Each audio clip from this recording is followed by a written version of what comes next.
Morning मेरे प्यारे दोस्तों। आज की क्लास में हम लोग सॉल्व करेंगे मेंसुरेशन के मोस्ट इंपॉर्टेंट क्वेश्चंस को। डियर स्टूडेंट, मेंसुरेशन के प्रत्येक क्वेश्चन को बिल्कुल बेसिक कॉन्सेप्ट के साथ आपको साथ सॉल्व कराने वाला हूं और जितने भी क्वेश्चन मैं आज की क्लास में सॉल्व करवाऊंगा, टोटल क्वेश्चन कहीं ना कहीं आपके पॉलिटेक्निक अथवा आईईआरटी एंट्रेंस एग्जाम में मल्टीपल टाइम पूछे गए क्वेश्चन है।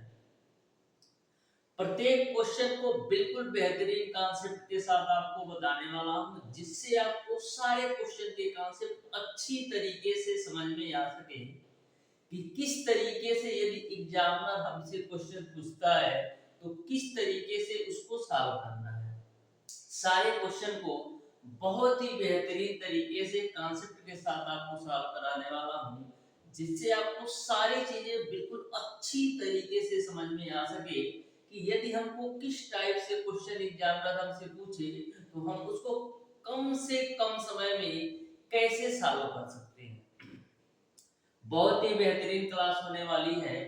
बहुत ही सिंपल और आसान वे में मैं आपको प्रत्येक क्वेश्चन के कॉन्सेप्ट आपको बताने वाला हूं। जैसा कि डियर स्टूडेंट, मैं आपको हमेशा बोलता हूं कि आप क्वेश्चन को रटा मत कीजिए। आप प्रत्येक क्वेश्चन के या प्रत्येक चैप्टर के कॉन्सेप्ट को बिल्कुल अच्छी तरीके से समझिए। यदि आप कॉन्सेप्ट को अच्छी तरीके से समझ लोगे डियर स्टूडेंट ना, तो एग्जामिनर किसी भी तरीके से यदि आपसे क्वेश्चन पूछ लेगा तो आपसे छूटेगा नहीं। और यह भी मैटर नहीं करता है कि आप किस पब्लिकेशन की बुक से पढ़ रहे हो। पब्लिकेशन तो मैटर ही नहीं करता डियर स्टूडेंट। सारे पब्लिकेशन अपने आप में ठीक है, सबसे बड़ा जो मैटर करता है वो कॉन्सेप्ट मैटर करता है। इसलिए डियर स्टूडेंट, आपको प्रत्येक चैप्टर के प्रत्येक क्वेश्चन के कॉन्सेप्ट को बिल्कुल बेहतरीन तरीके से समझना चाहिए। क्योंकि डियर स्टूडेंट, यदि आप कॉन्सेप्ट को अच्छी तरीके से समझ जाते हो तो प्रत्येक क्वेश्चन को बिल्कुल बेहतरीन तरीके से सॉल्व कर पाओगे। आप कोई भी प्रीवियस ईयर पेपर सेट उठा करके देख लीजिए, किसी भी पब्लिकेशन की बुक से आपको 100% क्वेश्चन देखने को नहीं मिलेंगे। किसी से 10 क्वेश्चन आया होगा, किसी से 8 क्वेश्चन, किसी से 15 क्वेश्चन। लेकिन यदि कॉन्सेप्ट को अच्छी तरीके से समझ के जाओगे ना तो 90% क्वेश्चन को बिल्कुल बेहतरीन तरीके से सॉल्व करके आओगे। तो हमारी बातें आपको अच्छी तरीके से समझ में आ जाएगी होगी। हमारी आपसे रिक्वेस्ट है डियर स्टूडेंट, जो भी स्टूडेंट अभी तक हमारे चैनल ओडी स्टडी पॉइंट को सब्सक्राइब नहीं कर रखे हैं, सब्सक्राइब जरूर कर लीजिएगा डियर स्टूडेंट, जिससे हमारी लेटेस्ट आने वाली वीडियो आपको मिलती रहे सबसे पहले। बहुत ही बेहतरीन तरीके से सारी क्लासेस को मैं आप तक डिलीवर करता हूं, जिससे आपको बहुत ही सिंपल और आसान वे में सारे क्वेश्चन के कॉन्सेप्ट और सारे चैप्टर के कॉन्सेप्ट समझ में आ सके। तो स्टार्ट करते हैं डियर स्टूडेंट आज की क्लास। क्वेश्चन नंबर 1 आपका इस प्रकार से है, 120 मीटर लंबे, 30 मीटर चौड़े तथा 40 मीटर ऊंचे कमरे में रखी जा सकने वाली छड़ की अधिकतम लंबाई क्या होगी, ये आपको बताना है। 120 मीटर लंबे, 30 मीटर चौड़े तथा 40 मीटर ऊंचे कमरे में रखी जा सकने वाली छड़ की अधिकतम लंबाई क्या होगी। तो छड़ की जो अधिकतम लंबाई होगी ना डियर स्टूडेंट, वो कमरे के रिकॉर्ड के बराबर होगी। या यह कह सकते हो कि जो आपका कमरा है घनाभ के आकार का है, यानी कि अधिकतम लंबाई की जो छड़ हम रख सकते हैं वो घनाभ के रिकॉर्ड के बराबर, या यह कह सकते हो कमरे के रिकॉर्ड के बराबर हम अधिकतम लंबाई की छड़ रख सकते हो। तो डियर स्टूडेंट, यहाँ पर हम बात करें कि घनाभ का रिकॉर्ड कितना होता है, तो आपको पता है कि जो आपका घनाभ का रिकॉर्ड होता है √L square plus B square plus का एच स्क्वायर। क्योंकि जो आपका कमरा है घनाभ की तरह है, लंबाई भी दिया है, चौड़ाई भी दिया है और ऊंचाई भी दिया है।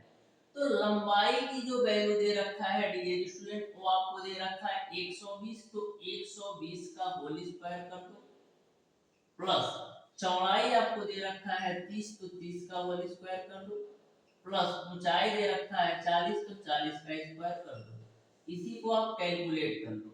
तो 120 का आप होल स्क्वायर करोगे तो आपको मिलेगा 144, क्योंकि 12 का स्क्वायर 144 होता है, और डबल जीरो उतार देना है। फिर 30 का स्क्वायर करोगे तो 900 मिलेगा, प्लस 40 का स्क्वायर करोगे तो 1600 मिलेगा। इसी को आप ऐड कर लो, इसी को आप ऐड करो तो कितना आएगा, 1600 और 900 2500 और एक 14400 जोड़ोगे तो आपको 16900 मिल जाएगा, आपको 16900 मिल जाएगा।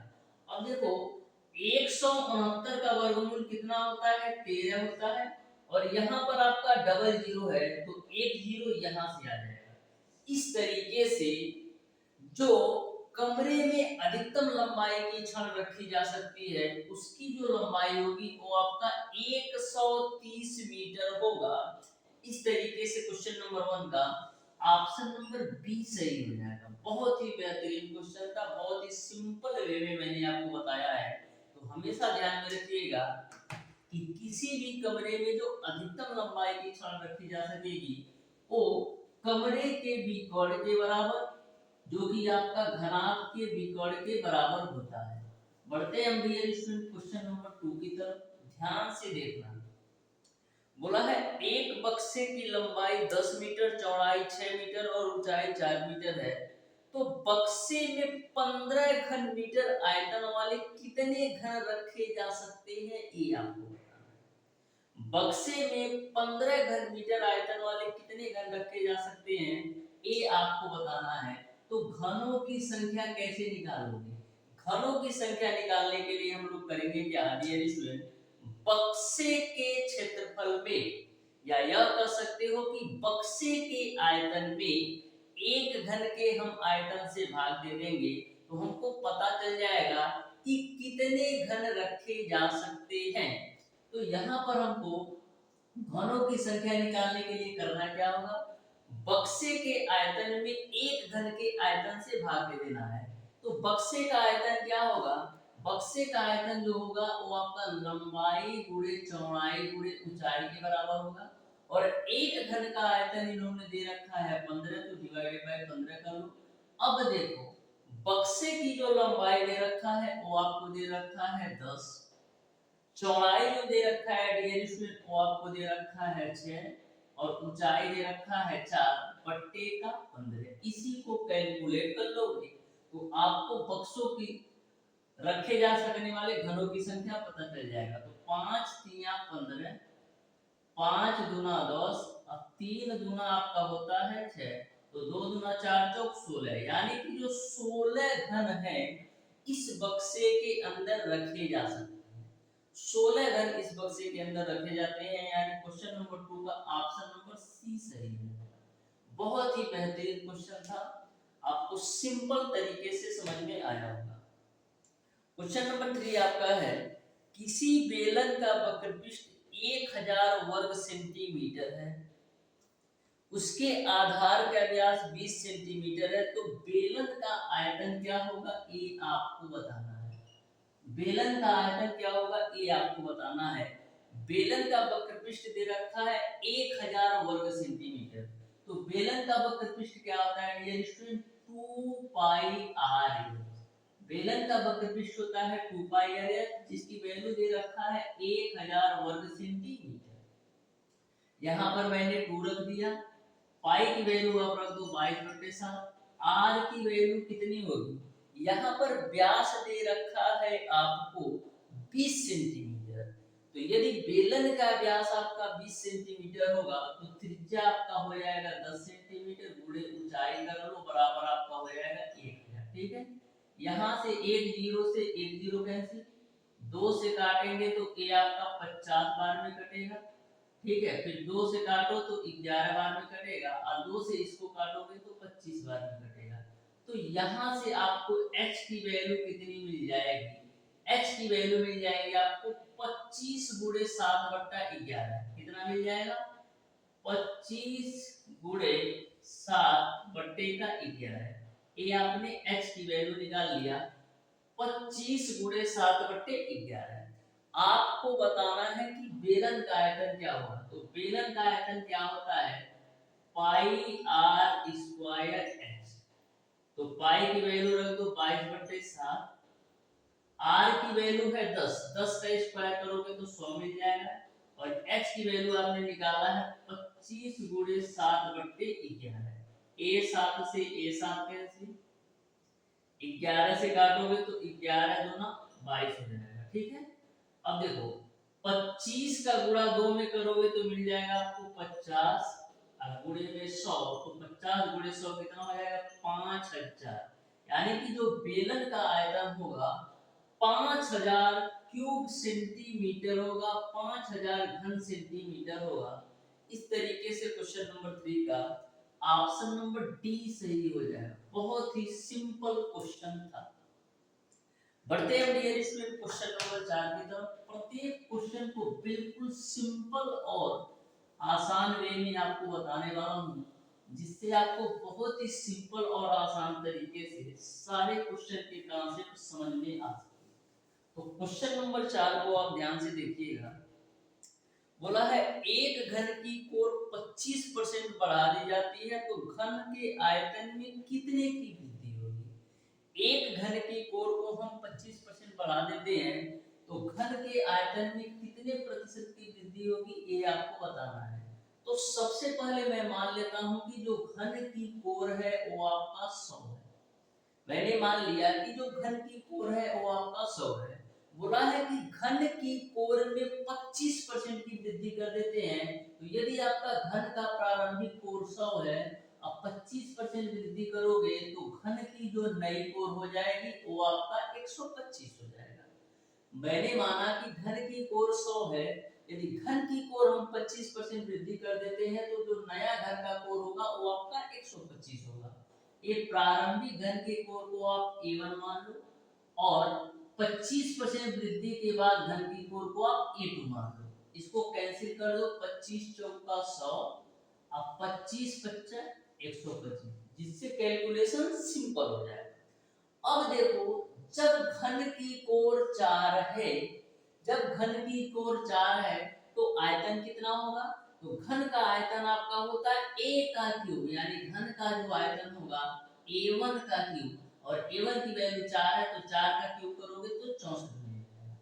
जब घन की कोर 5 है तो वहां पर आपका घन का आयतन क्या होगा, a2 का क्यूब, यानी 5 का क्यूब करोगे तो 125 मिल जाएगा। अब देखो पहले जो घन का आयतन था वो 64 था, अब 25% वृद्धि के बाद घन का आयतन 125 हो जाता है। पहले घन का आयतन 64 था और 25% वृद्धि के बाद घन का आयतन 125 हो जाता है, तो कितने की वृद्धि हो रही है, देखो 5 में से 4 जाएगा 1, अब 12 में से 4, 12 में से 6 जाएगा 6, यानी 61 की वृद्धि हो रही है। पहले घन का आयतन 64 था, 25% की वृद्धि के बाद 125 हो गया, यानी 61 की वृद्धि हो रही है। किस पर, 64 पर। अब परसेंटेज में चेंज करने के लिए 100 से गुणा कर लो, तो 4 से काटेंगे, 4 16 64, 4 25 में 100, इसी को कैलकुलेट करो तो 25 से कम 25, अब 25 छक्का 150 और 2 कितना होगा 152 बट्टे का 6 16, इसी को कैलकुलेट करो तो देखो 16 नवा आपका होता है 144, बचेगा आपका 8 5 16 बचे आपका 80 होता है, बचेगा 5 0 16 48, यानी कि 95.3% की वृद्धि हो जाएगी आयतन में। इस तरीके से क्वेश्चन नंबर 4 का आपका ऑप्शन नंबर ए सही हो जाएगा। ऑप्शन नंबर जो ए होगा बिल्कुल राइट आंसर होगा। बहुत ही बेहतरीन तरीके से मैंने आपको बताया है। बढ़ते हैं अपने स्टूडेंट क्वेश्चन नंबर 5 की तरफ। बिल्कुल सिंपल क्वेश्चन ये भी है, आप ध्यान से देखो क्वेश्चन नंबर 5 कैसे सॉल्व करोगे। बोला है एक वृत्त का जो विकर्ण है, एक घन का जो विकर्ण है 6 कोणी में 3 सेंटीमीटर है, तो घन का संपूर्ण पृष्ठ वर्ग सेंटीमीटर में बताना है। एक घन का विकर्ण दे रखा है 6 कोणी में 3, तो घन का विकर्ण क्या होता है a√3, और a√3 की वैल्यू आपको दे रखा है 6√3। √3 से √3 कैंसिल होगा तो a की वैल्यू आपको मिल जाएगा 6 सेंटीमीटर, यानी कि जो घन की कोण है वो आपका 6 सेंटीमीटर है। तो आपको घन का संपूर्ण पृष्ठ बताना है। घन का संपूर्ण पृष्ठ होता है 6a²। तो 6 a की वैल्यू है 6 का होल स्क्वायर, तो 6 36 छक्का कितना होता है 216। 216 घन सेंटीमीटर जो होगा वो आपका घन का संपूर्ण पृष्ठ हो जाएगा। इस तरीके से क्वेश्चन नंबर 5 का ऑप्शन नंबर डी सही हो जाएगा। बहुत ही बेहतरीन तरीके से मैं आपको सारे क्वेश्चन को सॉल्व करा रहा हूँ। बढ़ते हैं डियर स्टूडेंट क्वेश्चन नंबर 6 की तरफ। बहुत ही सिंपल और आसान वे में आपको सारे क्वेश्चन के कॉन्सेप्ट समझ में आ रहा होगा, क्योंकि मैं बहुत ही बेहतरीन तरीके से बेहतरीन कॉन्सेप्ट आपको सारे क्वेश्चन के बताने वाला हूँ। तो क्वेश्चन नंबर 6 को आप ध्यान से देखिएगा। बोला है यदि एक वर्ग का विकोण आपका 15 सेंटीमीटर है तो वर्ग का क्षेत्रफल क्या होगा। एक वर्ग का जो विकोण है वो आपका 15 सेंटीमीटर है, तो वर्ग का क्षेत्रफल क्या होगा। तो वर्ग का जो विकोण होता है डियर स्टूडेंट वो आपका होता है a√2, यानी कि वर्ग के विकोण का जो फार्मूला होता है a√2 होता है, और a√2 की वैल्यू इन्होंने दे रखा है 15 सेंटीमीटर। ठीक है, आपको वर्ग का क्षेत्रफल ज्ञात करना है। तो सबसे पहले हम a की वैल्यू यहां से निकालेंगे, तो मिलेगा आपका 15/√2। a की वैल्यू निकालेंगे तो 15/√2। अब आपको पता है कि जो वर्ग का क्षेत्रफल होता है वो आपका क्या होता है a², यानी कि भुजा का स्क्वायर करोगे तो आपको वर्ग का क्षेत्रफल मिल जाएगा। अब a की वैल्यू कितना है 15/√2, इसी का होल स्क्वायर कर दो, तो 15 का स्क्वायर करोगे 225 मिलेगा, और √2 का स्क्वायर करोगे 2 मिल जाएगा। 2 से काटो, 2 एक कम 2, 2 एक कम 2, फिर 2 दूना 4, फिर 2 25 10, यानी कि 112.5 सेंटीमीटर स्क्वायर जो है वो आपका वर्ग का क्षेत्रफल हो जाएगा। इस तरीके से क्वेश्चन नंबर 6 का आपका ऑप्शन नंबर बी सही हो जाएगा। 112.5 सेंटीमीटर वर्ग का क्षेत्रफल होगा। क्वेश्चन नंबर 7 को आप बिल्कुल ध्यान से देखिएगा, बहुत ही बेहतरीन और सिंपल क्वेश्चन ये भी है। बोला है एक आयत की लंबाई और चौड़ाई का जो अंतर दे रखा है 16 सेंटीमीटर है। यदि इसका परिमाप 188 सेंटीमीटर है तो इसका क्षेत्रफल ज्ञात करो। देखो कितना सिंपल सा क्वेश्चन है, आप बहुत ही बेहतरीन तरीके से सॉल्व कर पाओगे। बोला है एक आयत की लंबाई और चौड़ाई में अंतर 16 सेंटीमीटर है, यानी कि लंबाई और चौड़ाई में जो अंतर है 16 सेंटीमीटर है। ठीक है, फिर बोला है यदि इसका परिमाप 188 सेंटीमीटर है, तो यहाँ पर यदि हम बात करें कि आयत का परिमाप कितना होता है, तो जो आपका आयत का परिमाप होता है 2 लंबाई प्लस का चौड़ाई होता है, ये आपका आयत का परिमाप होता है, जिसकी वैल्यू दे रखा है 188। 2 से कैंसिल आउट करोगे तो 2 9 18, 2 चौका 8, यानी कि L प्लस D की जो वैल्यू हो जाएगी लंबाई प्लस चौड़ाई का जो योगफल हो जाएगा वो आपका 94। इसको मान लो समीकरण 2, इसको मान लो समीकरण 1। अब समीकरण 1 व 2 को हल करोगे। समीकरण 1 व 2 को हल कैसे करोगे, समीकरण 1 व 2 को जोड़ने पर, तो समीकरण 1 व 2 को हल करोगे तो L की वैल्यू कितनी मिल जाएगी, L की वैल्यू आपको मिल जाएगी 94 प्लस का 16/2, क्योंकि समीकरण 1 व 2 जोड़ोगे तो b भी आपस में कट जाएगा, L जुड़ेगा तो आपका 2L मिलेगा, 2L मिलेगा, और राइट साइड में आपका क्या जुड़ेगा 94 प्लस 16, तो इस 2 को मैं बट्टे के रूप में ले लूंगा। ठीक है, ये आपको क्लियर है। अब देखो 94 16 कितना होता है, तो 6 4 10 को 0, 110 होता है। ठीक है, बट्टे का 2, तो यहाँ से कैंसिल आउट करोगे तो 55 मिल जाएगा, यानी लंबाई की वैल्यू आपको 55 मिल जाएगा। तो यदि लंबाई की वैल्यू 55 है और लंबाई और चौड़ाई की वैल्यू 94 है, तो चौड़ाई की वैल्यू निकाल लो। चौड़ाई की वैल्यू कैसे निकालेंगे, 94 में से 55 घटाओ तो 14 में से 5 जाएगा 9, 8 में से 5 जाएगा 3, यानी कि चौड़ाई की वैल्यू आपने निकाल लिया 39, लंबाई की वैल्यू 55 निकाल लिया और चौड़ाई की वैल्यू 39 निकाल लिया। अब आपको बताना है कि आयत का क्षेत्रफल क्या होता है। तो आयत का क्षेत्रफल आपका होता है लंबाई गुणे चौड़ाई। तो लंबाई आपका 55 है और चौड़ाई आपका 39 है। इसी को कैलकुलेट करो। अब देखो कैलकुलेशन और सिंपल कैसे बनाएंगे। तो कैलकुलेशन और सिंपल बनाने के लिए 55 39 को हम क्या लिख सकते हैं, 40 माइनस का 1 के रूप में। अब कैलकुलेट कर लो, बिल्कुल सिंपल है। अब देखो 4 पच्चे 20 को 0 और 4 पच्चे 20 दो 22 हो जाएगा, एक 0 उतार दो। अब 55 का गुणा 1 में करोगे तो 55, यानी कि आपको क्या करना है, 2200 में से 55 घटाएंगे तो 2145 आपको मिल जाएगा। 2145 आपको मिल जाएगा, यानी कि आयत का जो क्षेत्रफल होगा 2145 होगा, यानी ऑप्शन नंबर सी बिल्कुल राइट आंसर हो जाएगा। देख सकते हैं कितना सिंपल और आसान सा ये क्वेश्चन था। बढ़ते हैं डियर स्टूडेंट क्वेश्चन नंबर 8 की तरफ। सारे क्वेश्चन को बिल्कुल सिंपल और आसान वे में बताने वाला हूं, आप ध्यान से समझते जाइएगा, आपको सारी चीजें अच्छी तरीके से क्लियर हो जाएंगी। तो क्वेश्चन नंबर 8 आपका है, एक वृत्त का जो व्यास है 112 सेंटीमीटर है, तो वृत्त की परिधि ज्ञात करो। तो देखो क्वेश्चन जो है ना बिल्कुल सिंपल है, थोड़ा सा आपको दिमाग लगाना है।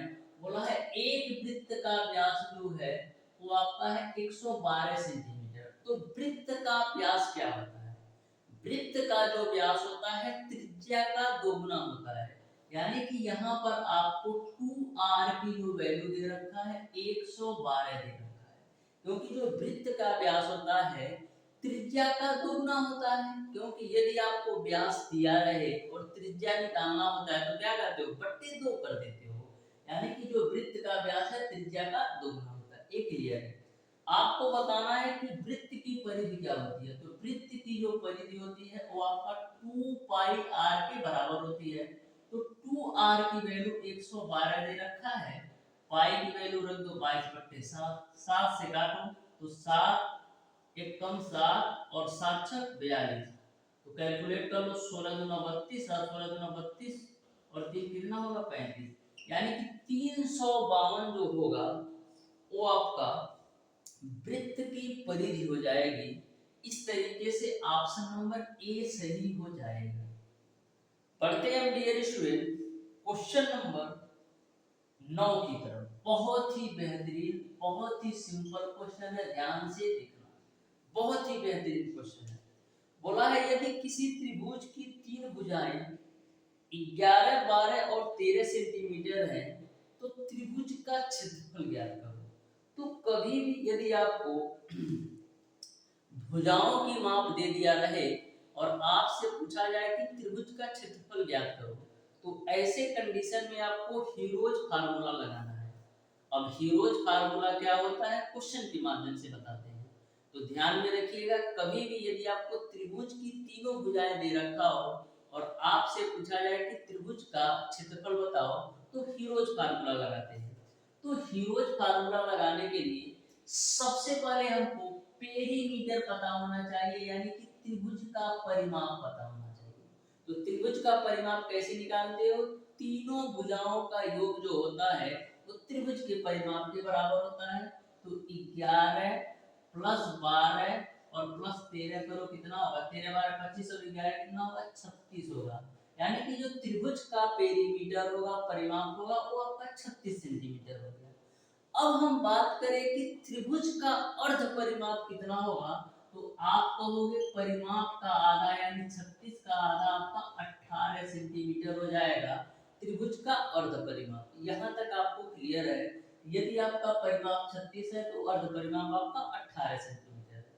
अब डियर स्टूडेंट हीरोज के फार्मूला के अनुसार त्रिभुज का जो क्षेत्रफल होता है वो आपका होता है s माइनस का a, s माइनस का b और s माइनस का c होता है। ए आपका सेमी पेरीमीटर है यानी अर्ध परिमाप है, ए पेरीमीटर है यानी कि परिमाप है। ठीक है, यहाँ पर आपको सेमी पेरीमीटर यस है। जो ए आपका होता है त्रिभुज की पहली भुजा होती है, जो आपका बी होता है त्रिभुज की दूसरी भुजा होती है, जो आपका सी होता है त्रिभुज की तीसरी भुजा होती है। ठीक है, इसी में आप कैलकुलेट कर लो। तो देखो रूट ओवर एस की वैल्यू आपका है 18।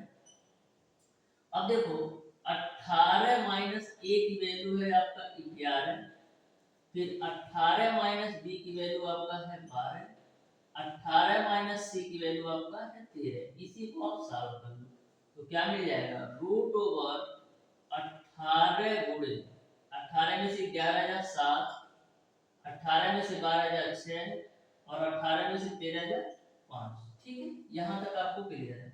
अब देखो इसको हम और कैलकुलेट कर लेते हैं। 18 को लिख सकते हैं 6 गुणे 3 के रूप में, गुणे 7 है, गुणे 6 है, गुणे 5 है। अब देखो किसका जोड़ा बन रहा है, यानी यहाँ पर भी 6 है और यहाँ पर भी 6 है, तो एक तो आपका 6 बाहर आ जाएगा, एक 6 बाहर आ गया और अंदर किसी का जोड़ा नहीं बन रहा है तो गुणा कर लो।